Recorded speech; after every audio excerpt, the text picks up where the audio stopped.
Hi everyone, and welcome back to the JAKL Precision YouTube channel. And ladies and gentlemen, we got them. So right here we have the brand new Double Eagle Lupus. Now if you don't know what this is, these are actually fashioned on the PSA JAKL, which is a real thing. So we've been looking forward to getting our hands on these. I had them on pre-order with Tiger. We also ordered a bunch of other stuff with them. It took a little bit longer than expected to get here, but here we have two models of the DWS Lupus, which is a PSA JAKL in an MWS format, gas blowback, and I can't wait to get into them. So as you see, we're in a new studio and we're going to be doing things a little bit differently. First, I'm going to show you how these come boxed, what's in the box, and then we'll get to our usual bits and pieces where we shoot them. We take a look at them on a top-down camera. We're going to shoot them on a range as well. We've got two models here. We've got a 13.7 in black and we've got an 8.5 in FDE. Now you can get these in different colors, different stocks and different lengths. So you've got 8.5 inch, 13.7 inch, you've got ones with the folding stock and then ones with the Masada style stock, and they all come in black and FDE. So we're going to take a quick look here. I'm going to open up this 13.7 first. So usual Double Eagle boxes. We're going to open this one up here. You have your normal foam topper. I'll just try and pivot this up so you can see how it's presented in the box. So we have the gun, we have a magazine, we've got a clean and jamming rod, we've got a manual, and then we've got some silica gel packets. Obviously just don't do anything silly with those. So we'll pull the rifle out. So this is the 13.7 in black with the folding stock. So we'll just get this out here. It also comes with a single Double Eagle Stanag magazine. These magazines are actually really good. And part of the order that we've had with these, we've got hundreds of these come in stock because I know you guys have been crying out for them. We did have them available in tan recently, but we were waiting them to come back in stock. So we've got a ton of those come in. Let's set this to one side. So that's the 13.7. There's a little bit of a difference here with the 8.5. You'll see on the box it says NPAS inside. So I'm not sure if both of them come with the Double Eagle's new NPAS or just the one, but we'll find out together. So again, we'll open this box, normal black Double Eagle box. We can open this up here. We've got the silica gel packets. We've got a clean and jamming rod. We've got a manual. This is obviously a little bit different of a model, as you'll see. And this one comes with their version 2 tan PMag style magazine. Interestingly, this one's got stickers on the receiver, so not sure what the difference is there, but we'll get into it. So we've got the boxes out the way. You know me, I don't like to dwell on the boxes, but some people like to know what's inside. So here we have the 8.5 and we got the 13.7. So in the grand scheme of things, I'm gonna try and show these off to you. It's weird having a lot more space now and being able to do this stuff. So you'll see the differences in color, the differences in barrel length, and the differences in stock. So we've got one of each extreme here. You can get the short model with this stock, you can get the long one with this stock. There's about 6 models that they do. This one came with a Stanag, this one came with a polymer version 2 PMag. This one, the whole receiver is blank, and on this one, we've got brown stickers all over the receiver. So we're gonna wait till the top-down camera till we look more into that. But what are these? These are a gas blowback rifle based on the MWS system. Double Eagle has been smashing it with new models. And to be honest, I'm just flabbergasted with how much stuff they've got coming as well. So you'll have seen from our trip to IWA in Germany that they've got tons of new models coming, FN2000s, a bunch of SMGs, you've got that SA80 kit for the BRM 180. And it's no secret that I love Double Eagle. And people have called me this, that, and the other for it. And I'm past caring now because they give us what we want, you know, fantastic new models at a great price point, and we're not just stuck to an M4, a Mark 18, and that's all you get. So I really think Double Eagle have now taken over, even though their gas blowback guns are based on the Marui MWS system. I think they've gone past that now and they're kind of taking over Marui, and they're just bringing us models so quickly that I honestly can't wait to see what they're doing more. So we're going to take a look at these things now. We're going to get the top-down camera. We'll take a look at both models. We'll show you. We'll shoot them. We'll chrono them. And then we'll get onto the range and see how they do. Right, back to the top-down stuff. How nice and clean does this look, eh? So we've got two models. We're going to focus on the tan one for now because it's a little bit intriguing. We've got these stickers on, and I was planning on having to put, you know, bits and pieces on these receivers to make them look a bit more genuine. And I'm not sure why the two are different, but let's peel this off. What we got behind sticker number 1. Ah, there we go. Look at that. So we've got JAKL. We've got 300 blackout, which is chambered in. We've also got a serial number. If we peel this one off on the top here, we'll see what's lurking behind here. Stickers do match the receiver quite nicely, but we've got Palmetto State Armory there, West Columbia. And then on the opposite side, we should have the JAKL logo. So let's see what we've got going on here. Nice and easy to peel off. They're not leaving anything behind, which I love. I hate the VFC stickers that just, you know, rip and shred, and it's a pain in the backside to get them off. So we've got the JAKL logo on the other side. So it's a full metal replica. Like I say, they come with two different magazines.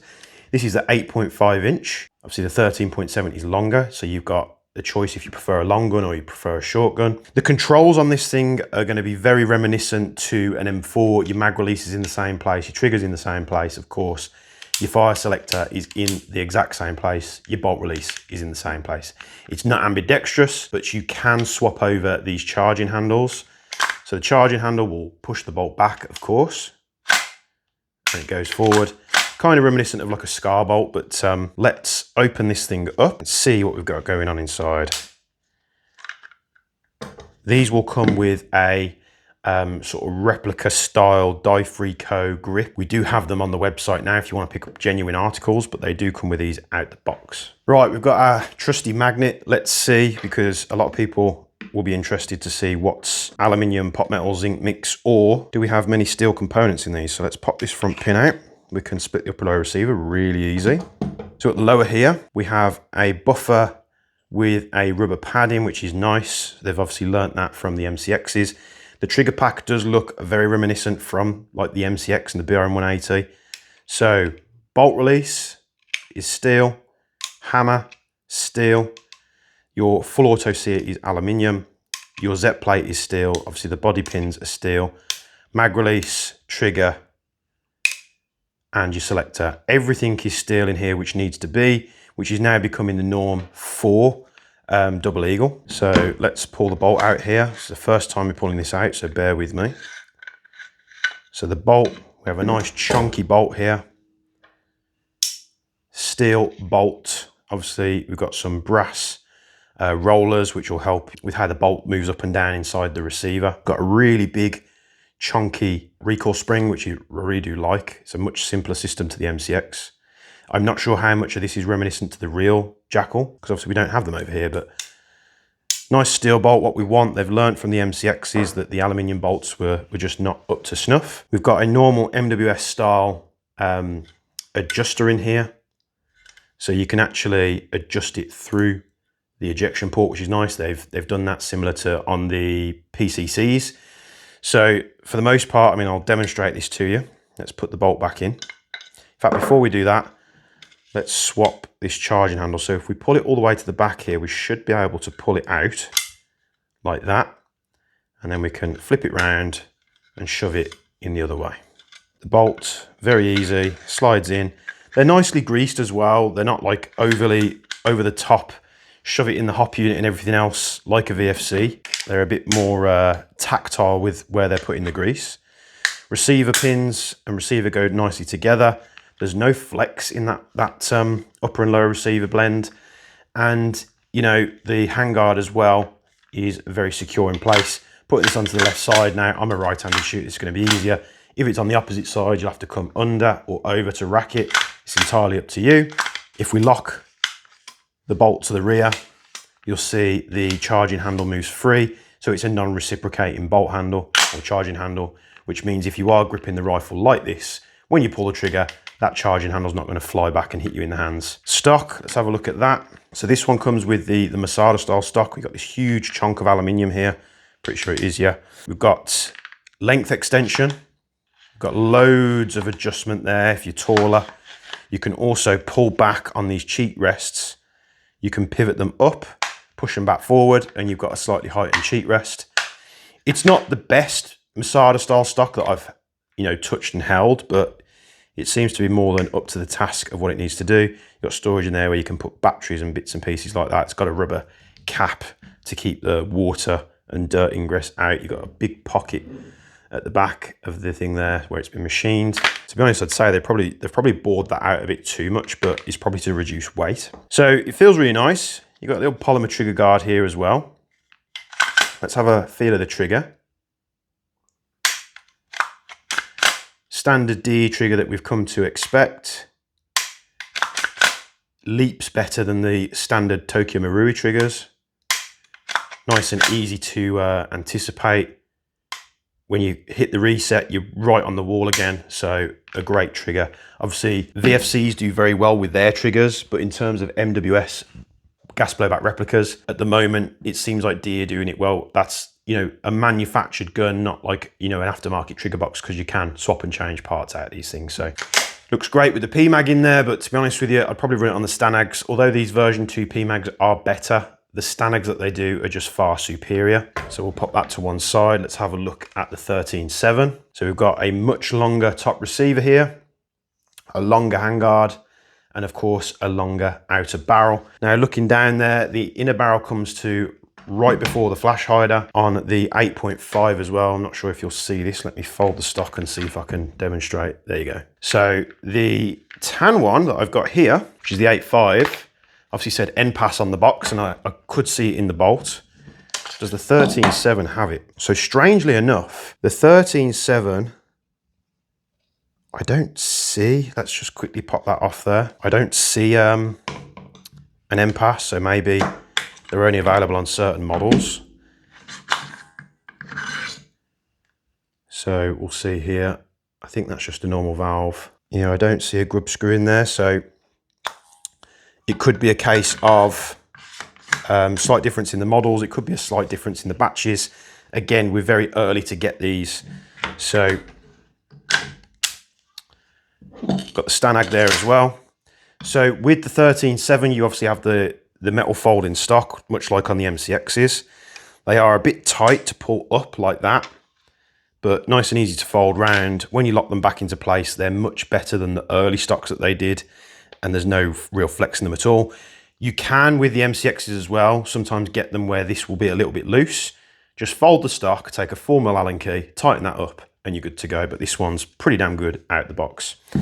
So you've got QD sling points as well, which is nice, which is you haven't got to fit accessories onto the rail. You've got one on each side on the rear section of the rail there, and on the folding stock, the sort of aluminium stock, you've got them on the back, which is a segmented QD. I don't know if you can see that. So basically what that means is when you push it in, it will lock into place and not freely swivel. I kind of like that because it stops my slings getting wrapped round. It's also the same on this part of the stock. You've got it on both sides. So they really are thinking about everything, aren't they? So on the smaller model, QD points in the same place. And then we've also got a single QD point, which is not segmented on the Masada stock, but they might purchase these in. They might not manufacture these in-house. They might purchase them in from another supplier because they look very, very generic. And then they might just machine the adapters to put the stock onto the rifle.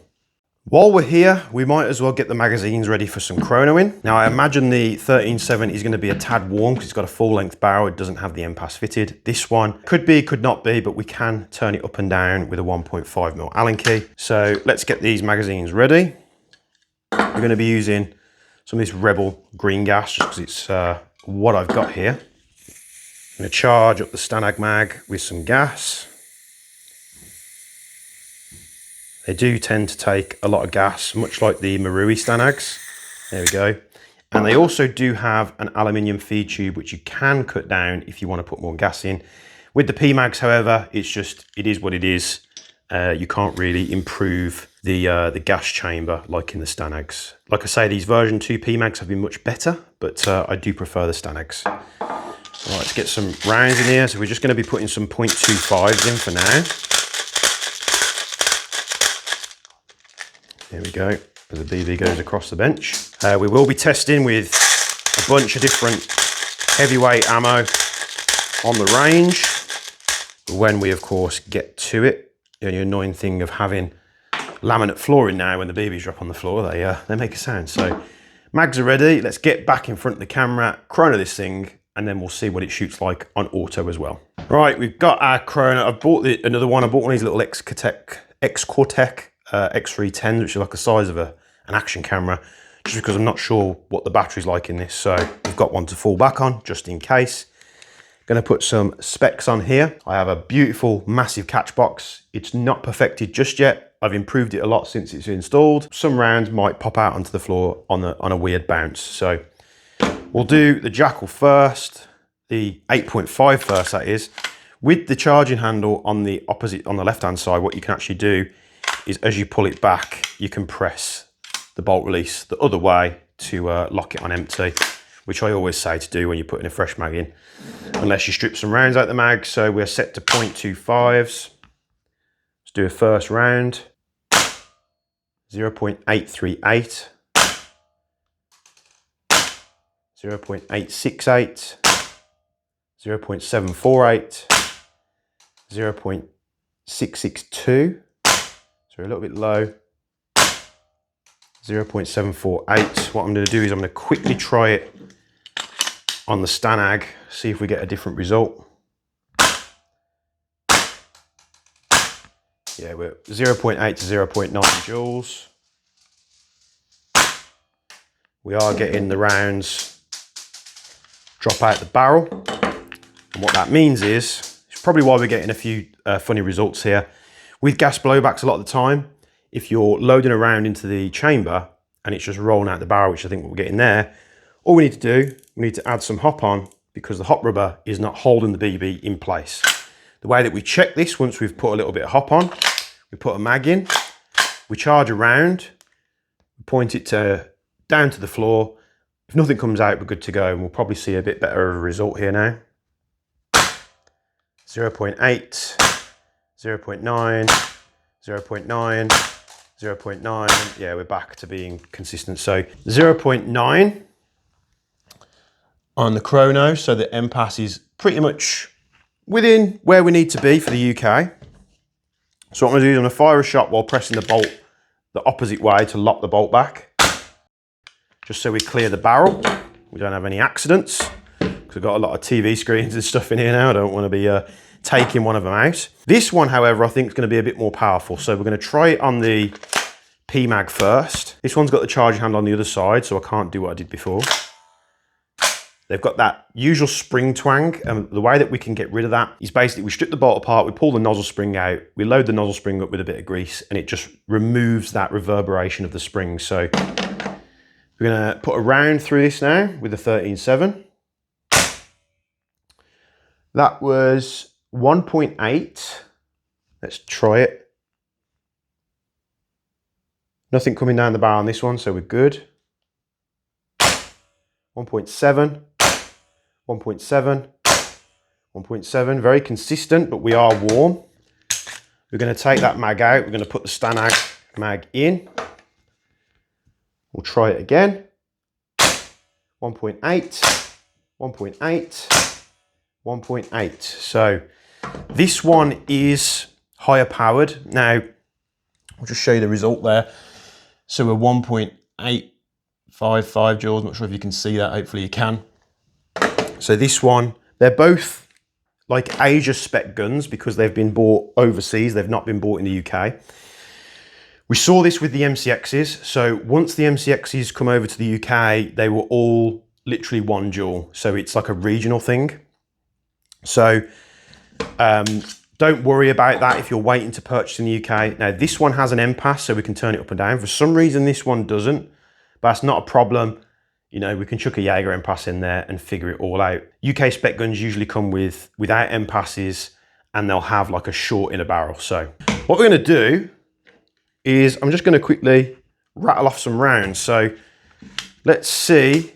Again, not the biggest fan of these. They're okay, but we'll see if we can get rid of the rest of the mag on auto and see what it does.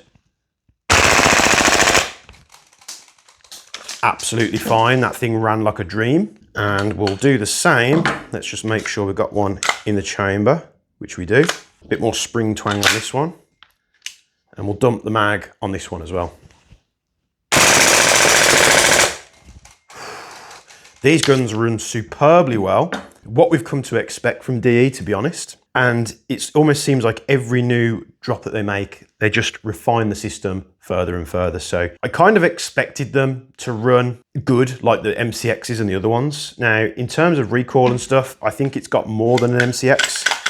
It does feel like it's got more reciprocating mass. It's not going to have as much felt recoil as like their normal M4 series, because you've got a bigger bolt. You've got the buffer stuff in the stock tube as well with a huge spring. So you're always going to get some, you're going to get more recoil out of a system that's using a full buffer system rather than a shortened bolt. Right, so we're going to put some more rounds through them, and then we're also going to try a TM mag. So these will run on the Stanags, they'll run on the version 2P mags. Now I've got a wall full of MWS mags just here. I won't get them all out because they're all stacked, but you've got the, like I say, the version 1, version 2P mags, you've got the Stanags, you've got the Daniel Defense polymer magazine they do, and also, which we had with the Centurion, we had this weird thing, which is basically a version 2P mag, but Sekita's funky design on it. So we will do more magazine compatibility if you want it. So I've got Lancer mags, I've got CGS mags, I've got Guns Modified P mags, everything you can dream of on that wall, we are able to test. But in the grand scheme of things and in the interest of time, let's have a bit more fun with this thing, and then we're going to try it, because usually DEs, a lot of people say they don't like TM mags. I've always had good results, but that could just be a me thing. So we're going to spin these round now. So I'm going to run this one, which I can lock the bolt back. We're going to run this one on the Stanag now, see how it does.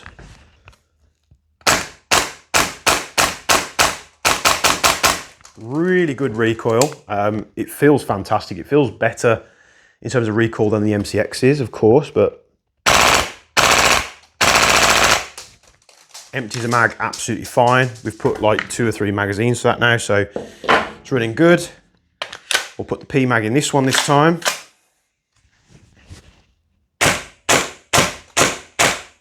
Does feel a bit punchier on the Stanag. Sorry if I've knocked the microphone there, compared to the P mag, but still runs absolutely fine. See what it does on a TM mag, shall we? It's always a bit of point of conjecture, but TM mag, same green gas, same 0.25 gram BBs.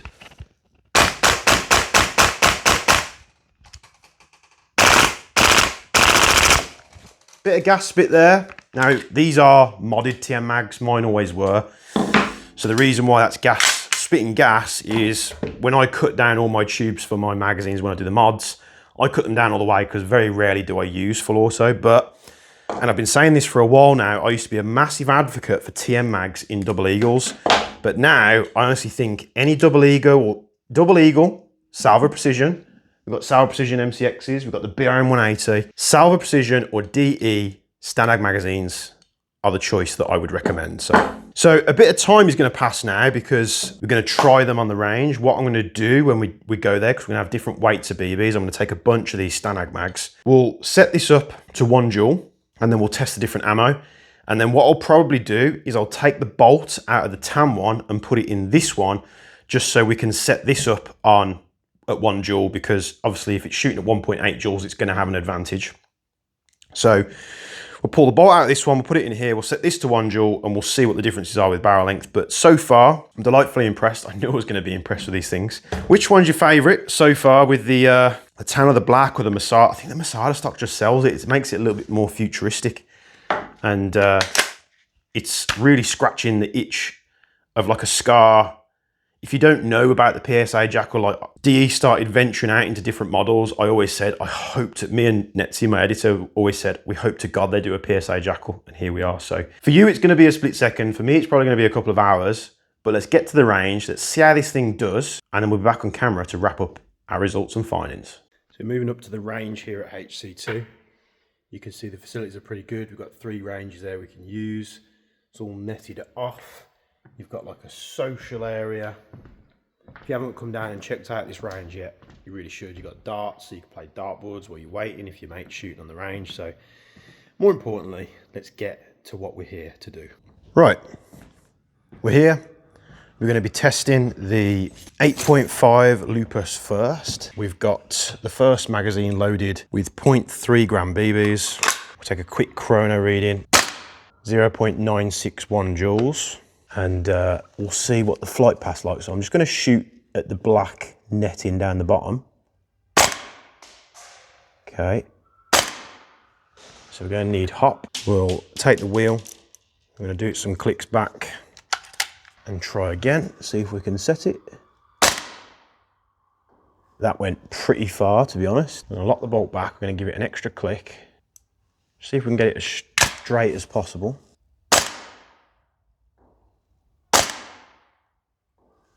So that back wall is 60 meters, so we're hitting it absolutely fine on a 0.3. We might have to go up on the weights straight away.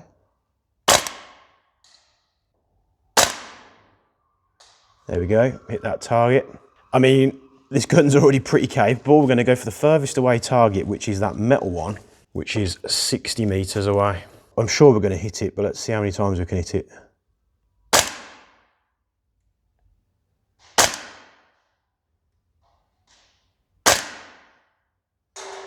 There we go, nice audible noise.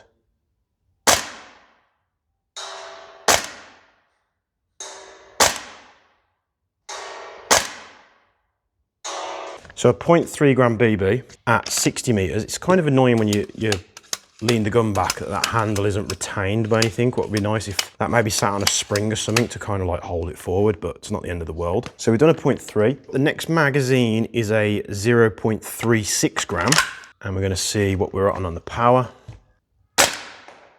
1.1 joules, so we're still okay there. So with the heavier weights, we're probably gonna have to dial the MPass down a little bit. A 3.6, let's see what the flight path's like. This is out the box performance.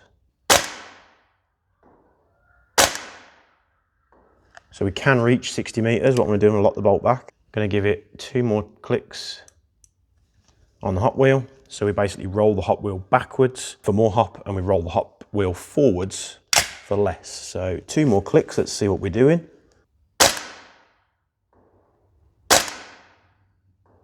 Nice and fairly flat. We probably could do a little bit more, but let's see if we can hit that orange target, bottom left at 60, well, 55, 60-ish meters.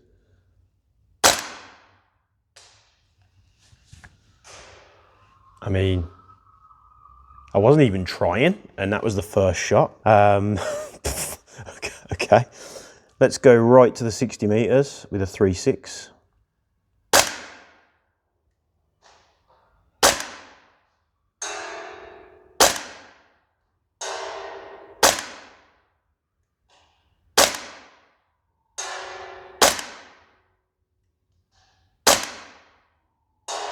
When you've dialed in where you're aiming, I mean, we ain't missing. 60 meters with a 0.36.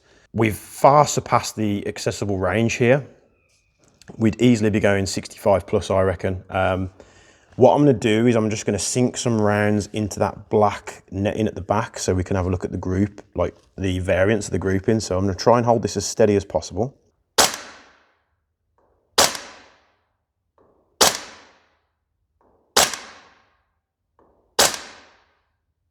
Very consistent. Any variance you see is me moving, even though I'm trying to be as stable as possible. See if we can get that little orange target. Oh, just under it. So 0.36, no problem whatsoever. Now we're gonna go up to a 0.4 now. Straight off the bat, I'm gonna give it an extra 2 clicks.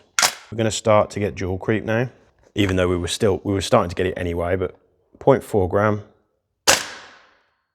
1.25 joules. So what we can do, we can very quickly extract the bolt, and then we're gonna use a 1.5mm Allen key. I don't like how easy that grub screw turns in the MPass. Obviously, I'm used to using my own MPasses. They're very positive where it's a tight turn, it locks in place. That one seems very loose, but let's see if we've made a difference. So it's at 1.25 joules. So now we are at, hopefully you can see this, we are at 1.099 joules. So bang on the money. I'm gonna go for that orange target bottom left.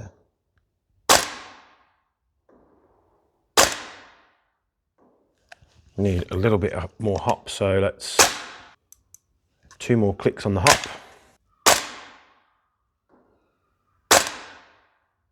There we go. So it's just getting used to the weight. The 3.6, I think we were a little bit lucky, but we've just 2 clicks on the hop, shot one, shot another, and hit it. So I'm using this gun in a format where it comes out the box, so it doesn't come with iron sights.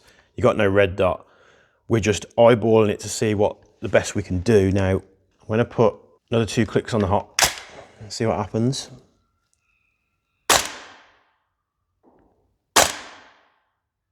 Seems a lot flatter. Let's go for the 60. There we go.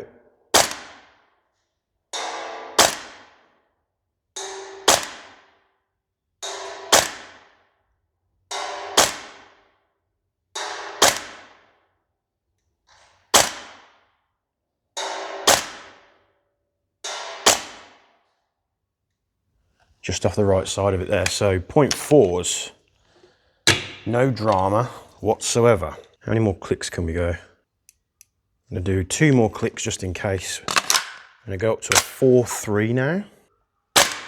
We're at 1.015 joules. So a slightest of increases. I'm not sure if you're gonna be able to see that, but we are 225 feet per second, 1.015 joules on a 0.43. Let's see what the flight path looks like.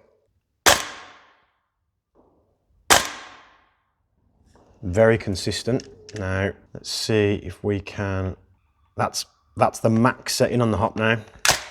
We are using standard hot rubber and barrel as it comes out the box. Of course, you're gonna get even better results if you switch to something like a Flamingo 60 and a nice stainless barrel. Can we hit one of those white discs at 45 meters?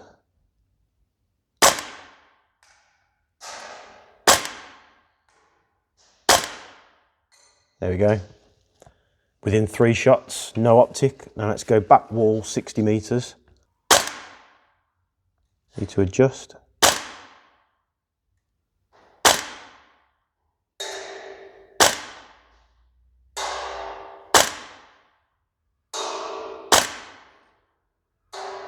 Easy peasy. Now we are on the limit of the travel of the hop system there. So we're maxed out on the hop, but we're shooting a 4.3 out the box to 60 meters. We are having to arc it a little bit just because we're obviously past the max setting of the hop unit, but phenomenal results out of a short new DWS Lupus. I think what we're gonna do now is we're gonna switch to the 13.7. To do that, let's take out this bolt because we've got an impasse in this bolt where we don't have one in the 13.7. So we're going to take the 13.7. It should make it a little bit fairer because we can dial the power in. Now we could ask ourselves, is it worth going through the lower weights? But we're going to do it anyway. This is going to be a long video, but hopefully because we're covering all bases, we haven't got to split this up over 3 or 4 videos. So here we go, 60 meter target with a 0.3 gram BB at 0.89 joules. There we go.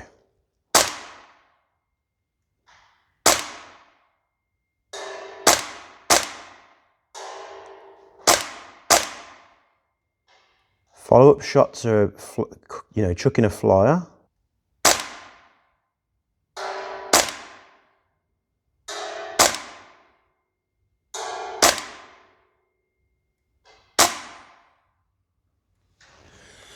We are at a slight disadvantage compared to the short one because obviously we're a little bit lower power. So we're going to go up to a 3.6 and we're going to put a couple of notches on the hot wheel. Quick chrono. 0.69, that can't be right. There we go. 0.957, just under a joule there. Let's see what the flight path's like on the black netting. Oh. So we need a lot more hop on that. Let's try that. That's a lot better.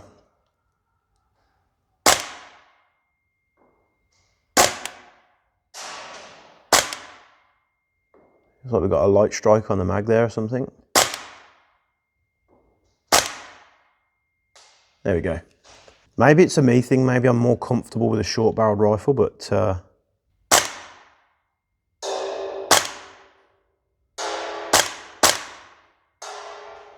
want to get a 1-2 on there. There we go.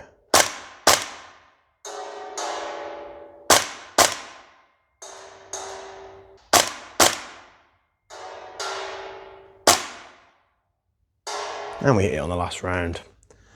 0.36 is no drama. Let's go up to a 0.4. 2 hot clicks on the wheel for the sake of it because we know we're going to need it.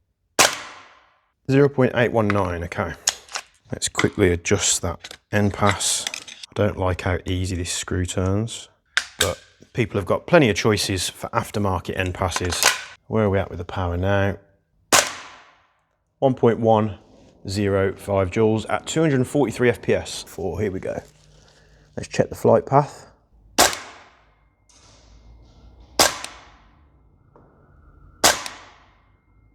Not too bad. We'll probably add a little bit more. We are getting light strikes every now and again on this black one compared to the tan one, but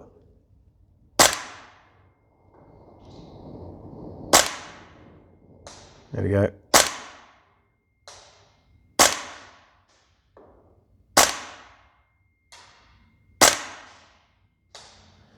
So those big square Perspex targets are probably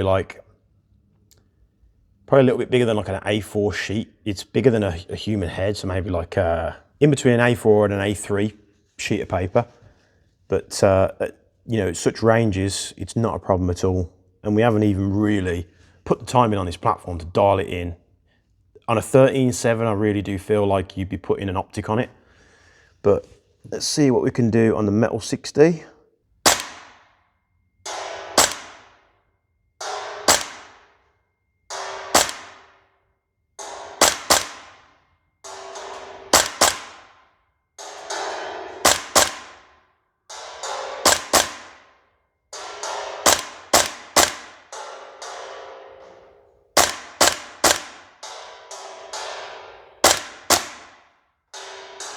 Honestly, they're lapping this up. Now we're going to a 4.3 now. Max the hop. 0.43 gram. 240 FPS, 1.15 joules. So just on the limit there. I'm not going to mess about with it too much for that. Like I say, with a 13.7 like this, I really think you'd be setting it up as a DMR. I wouldn't be running this in CQB. I'd be using the 8.5.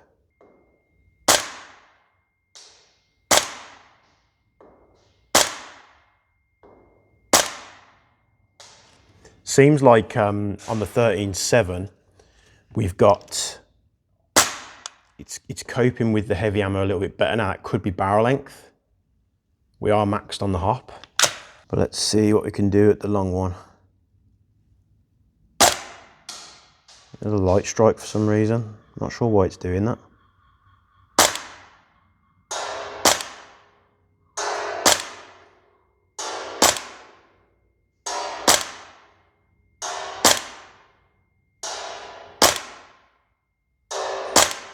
I'm not having to compensate with this one like I did with the 8.5, so maybe it's just got slightly better hop rubber from factory as the 8.5 has, or maybe there's a slightly little bit less grease on the hop. Maybe it's all to do with the barrel length. But with this black model, we are getting every now and again like a drop in power for some reason.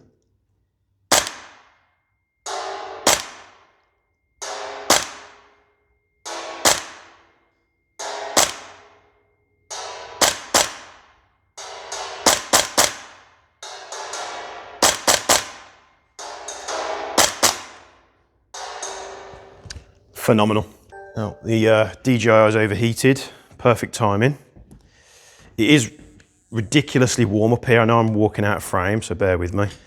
It's ridiculously hot up here at the minute. It's above 30 degrees, so I'm not surprised that's overheated. My phone is red hot as well, but perfect conditions for gas stuff.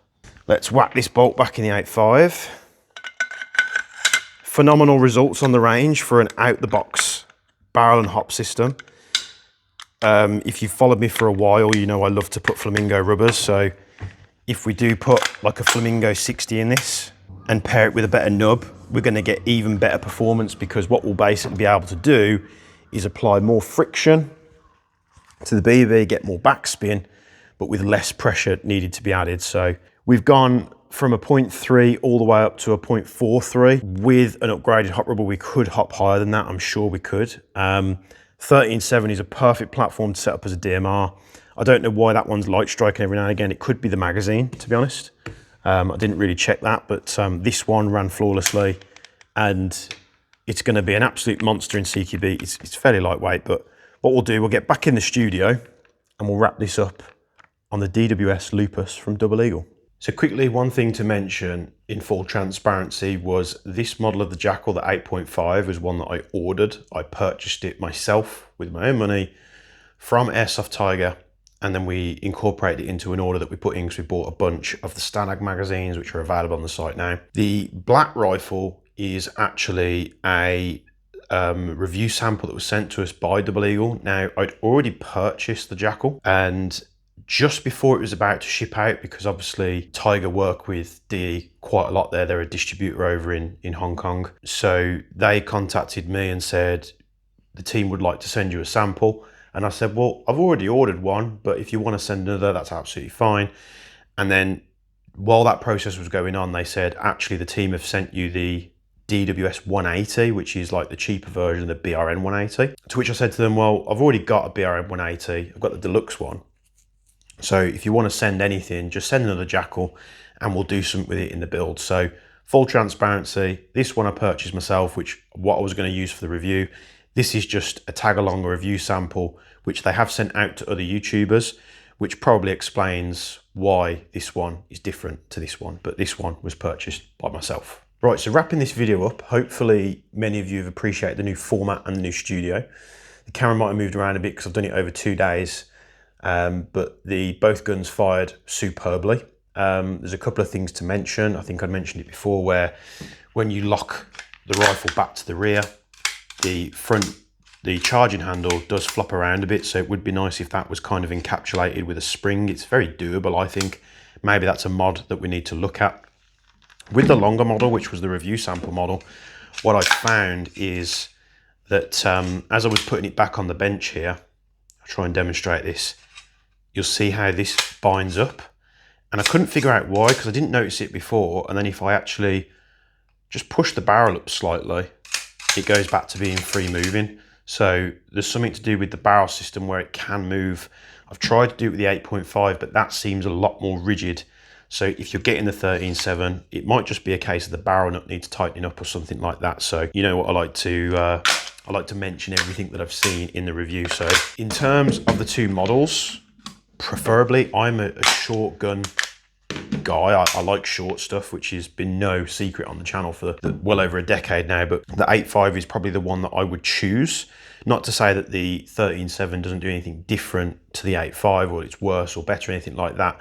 Just this was the format I chose. The stock setup isn't going to be for everybody. Now this Masada stock, it does wobble around a little bit, but honestly, it's one of those stocks that it wobbles, but as soon as you shoulder it, you don't notice it as much as some others, but the wobble is kind of annoying. When Double Eagle have gone through so much effort to make this thing as good as it is, I think this is what lets this model down, is the stock. I just think that could have been a bit better quality, a bit better tolerance, because I've got one of these stock. It's great having things on the wall now, isn't it? So I can pull it off. But I've got one of these stock conversion kits, which I did to the Guns Modify Scar. Everything that I can tell, this stock is almost identical to this one in every way. I've looked at all the seam lines, I've looked at everything. But this one, with the stock out, it will wobble.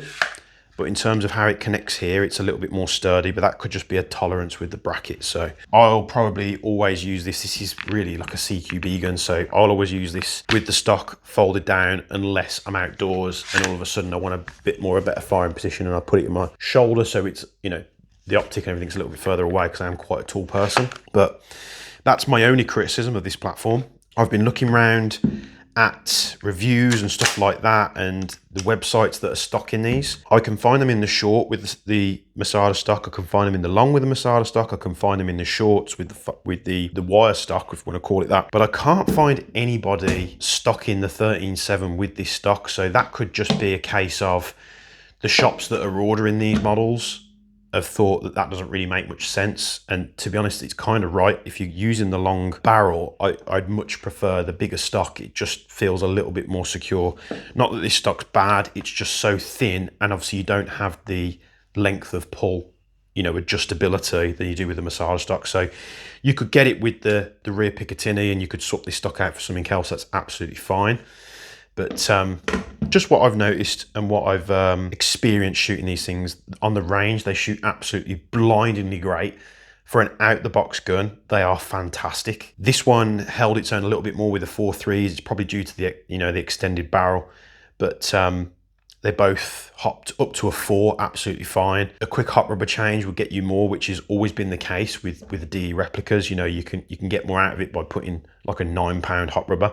It's something that most people do on MWS anyway. If you're running MWSs or VFCs, if you're running gas blowbacks, most of the time people are swapping hot rubbers out to something that they like. So I'm a massive fan of the Flamingos. All my MWS models, if they're being used a lot in games, I'm setting them up, I'm always putting a Flamingo 60 in there. I'll put a nice bar on this.